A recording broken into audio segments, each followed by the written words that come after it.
All right, well, we will call the Wednesday, December 13th FARGODOME Authority meeting to order. You have the agenda in front of you.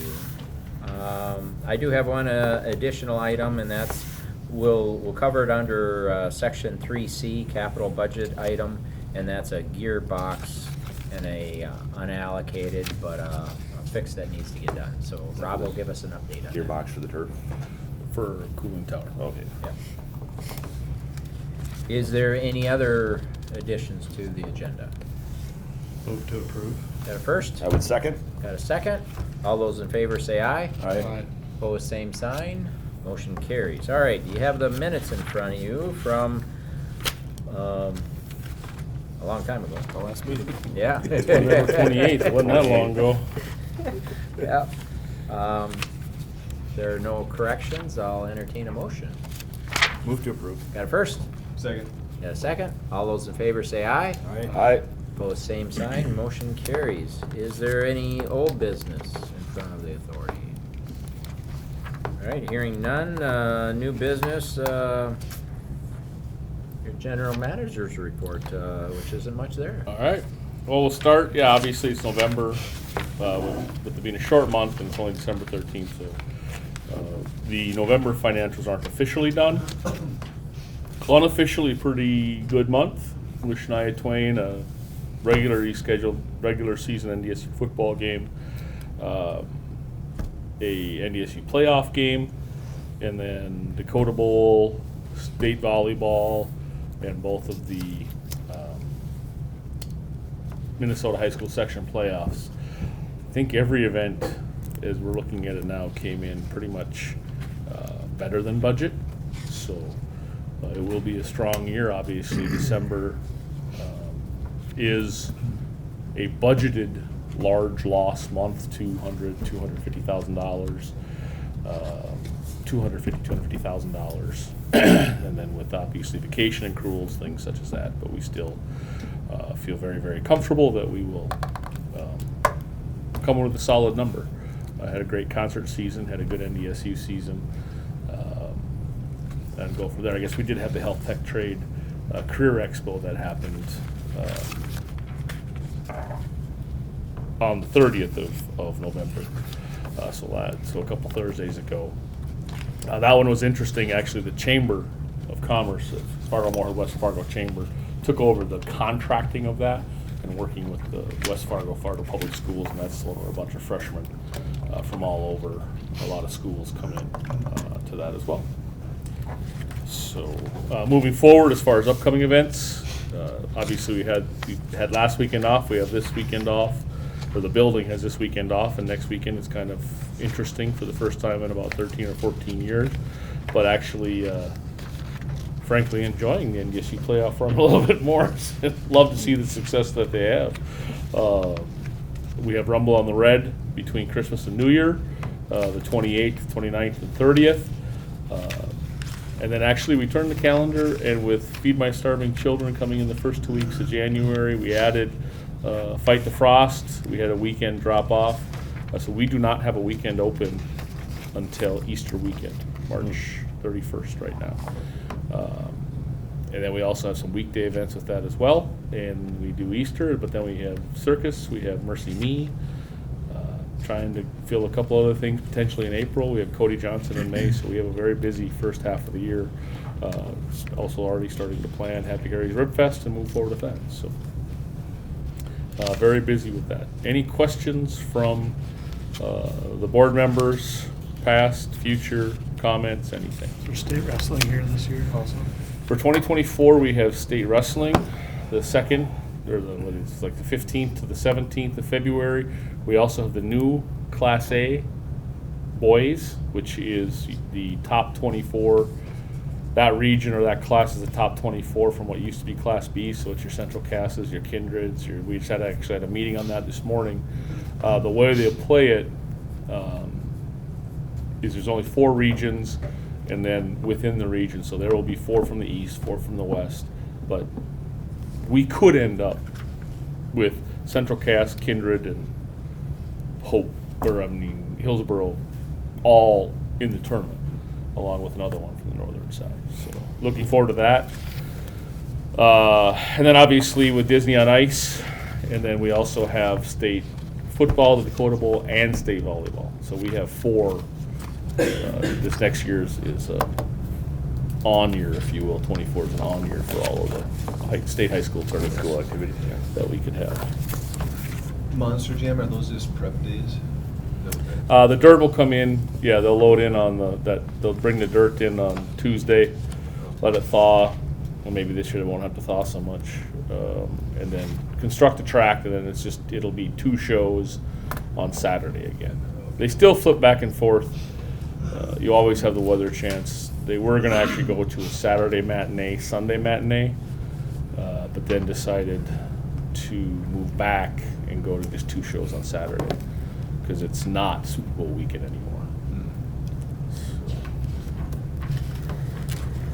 And then Disney on Ice will be the second weekend in March, Thursday, Friday shows, I think 2 or 3 on Saturday, 2 on Sunday, 1 or 2 on Sunday, then in the state tournament, and then PRC rodeo.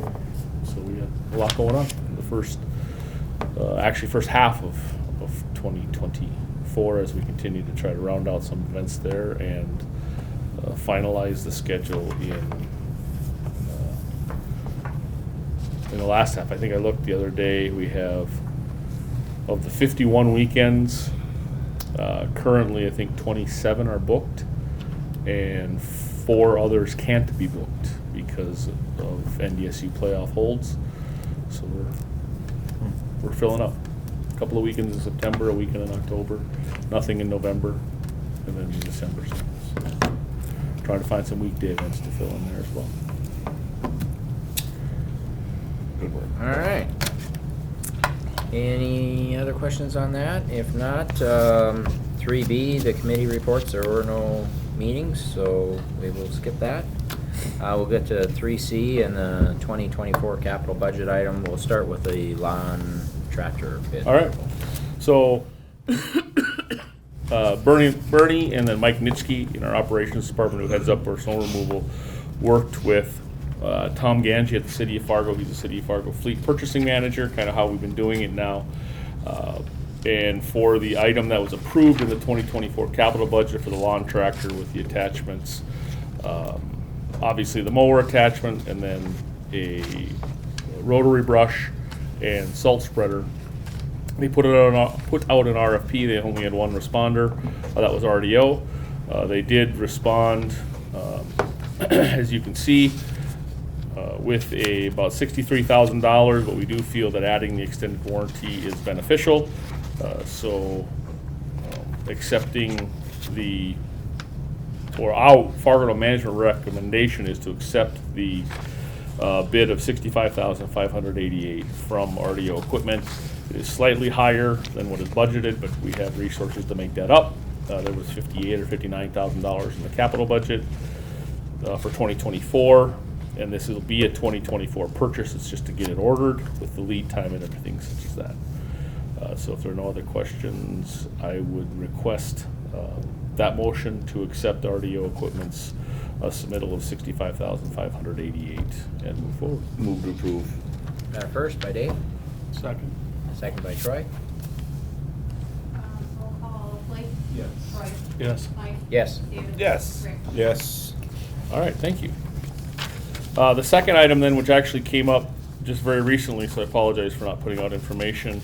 If you recall, I think it was about 2 years ago, we had one of the 5 gearboxes on the main cooling tower go out. There's redundancy, so it's not like it's not working.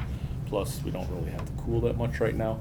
But another one went out. When that first one went out, we did reach out to Wrigley Mechanical, who was the contractor who fixed it, and said, okay, is this something we should be replacing, all of these? Is there any preventative maintenance? And their basic response was, there's really no more preventative maintenance than you're already doing.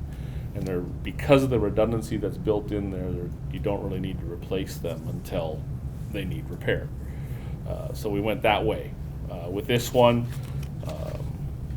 we asked them for a price and also got quotes from, or tried to get from several, but received quotes from Wrigley, Dakota Plains Mechanical, Peterson Mechanical, and I believe Johnson Controls as well. Wrigley Mechanical was the low at 19,950. 19,950. They were the ones who replaced it last time or fixed it last time. So it would be management's request to take out of the 2024 approved capital budget of that 45,000 that's budgeted but unallocated to allocate 19,950. We could call it Project FD 2415 to create that project and accept and move forward with the purchase there. It's under $25,000, so the management doesn't necessarily need you to approve the bid, but just to allocate the prices or to make that reallocation. Again, this would not be done until 2024, likely this spring now that the snow is supposed to start to fly. Any questions by the board? Move to accept. Move to accept. Accept. First by David, Second? second by Blake. Okay, so Blake, Yes. Troy, Yes. Mike. Yes. David. Yes. Rick. Yes. All right, 3D, FARGODOME Authority NDSU operating lease agreement. Okay, and just a reminder, I sent that out. We talked about this at past meetings, so this is just finalizing the agreement that we've kind of been operating under for the last 6 months. Nothing changed. It is a 1-year term again, July 1 through June 30, 2024. The only change was it removed with the percentage of sales. Previously, FARGODOME would pay NDSU 15% of food and beverage at NDSU events up to until they received 30,000. It would drop down to 10%. With the change to alcohol sales at last year, we felt it was, there probably should be a little more revenue to NDSU, so we removed that cap and it'll just stay at 15% for all food and beverage sales. Throughout this season, Zach has been setting up accruals for that 15%, but we were waiting for the signed document before we actually sent that portion of the payment over to him. Any questions? So you want an Got this approval one. of this? What's that? You got this one, I've been on the record. You would need, Sure. I would request an approval from the board to To accept. accept it, and then I'll get your signature. Yeah. And secretary. Secretary, I think. Yep, secretary. I can't, is that you or is that Nancy? It's not me. It's Yeah, the he's vice president. Yeah, you're vice Yeah, president. Nancy, David's secretary. the treasurer, Yeah. and Nancy's the Yeah. secretary. All right, so we'll have to get her signature, but then we'll Okay. send it to the commission as well. I'll move to approve. Got it first. Who's that from? Rick. Rick? Okay. Second. Okay. Blake? Yes. Troy? Yes. Mike? Yes. David? Yes. Rick. Yes. All right, third item, or fifth item, discussion of FARGODOME remodel and convention center addition. Is there anything you wanted to add for that? Nope, I left it on from last time, obviously. Well, Melissa didn't come here to have us skip over that. We saw the results. I think it's favorable that it was almost 52%. So won the popular vote, but not the required vote. Not the majority vote. So it's at this time I don't have much. As I've said for the last week, it's not necessarily building management place to say what's next. That would be through the City of Fargo administration, elected officials, and FARGODOME Authority to kind of start the path. FARGODOME management is here to assist and or offer suggestions when asked. And when we went through this journey, we said we had plan A, plan A, plan A, and we went forward to plan A, and the question of what's plan B, well, did we go forward with a plan B or have one? So it is the hopes that we can have conversations with city to discuss the outcome and see what the path might be going forward, but at this time that hasn't been set up. So we are where we are. I will say from a management perspective, I've had a few conversations, lots of thoughts, a few conversations with other people. What can be done in the interim and what are the different things.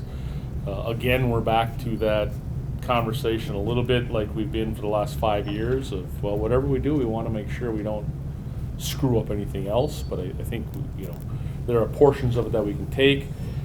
For example, the parking lots, they can't wait another 3 years, 4 years. So there might be some parking lots that have to get done, and we'll just have to protect them. And then different things such as that. We've actually had meetings or conversations on the food and beverage side with Casey Erickson and her team, as well as the OVG 360. He was up here yesterday, since we brought on, switched that position out to kind of look at some different things that we might be able to do. A lot of the industry is going to the grab and go side of things a little bit quicker if you think an airport, to try to get people in and out for large congested events. The last several, actually all of our big concerts this last year, we have been bringing in additional toilets down in the lower level and kind of setting up some temporary stuff in storage units, things such as that. It's not the easiest thing to do, and it doesn't always work, but we've seen success with that, and the stands that get added have been very busy. So I think people are finding it eventually. So there's things like that, but anything big, I think, is more of a direction at this point in time that would need to come from this group or city administration, elected officials, as far as the direction they want to go. Alrighty. So for not having much to say, I said a lot. All right. Listen, did we give you something? Okay. You've written enough about it for a while. All right, well, the next item is any additional items in front of the authority. If not, we're adjourned.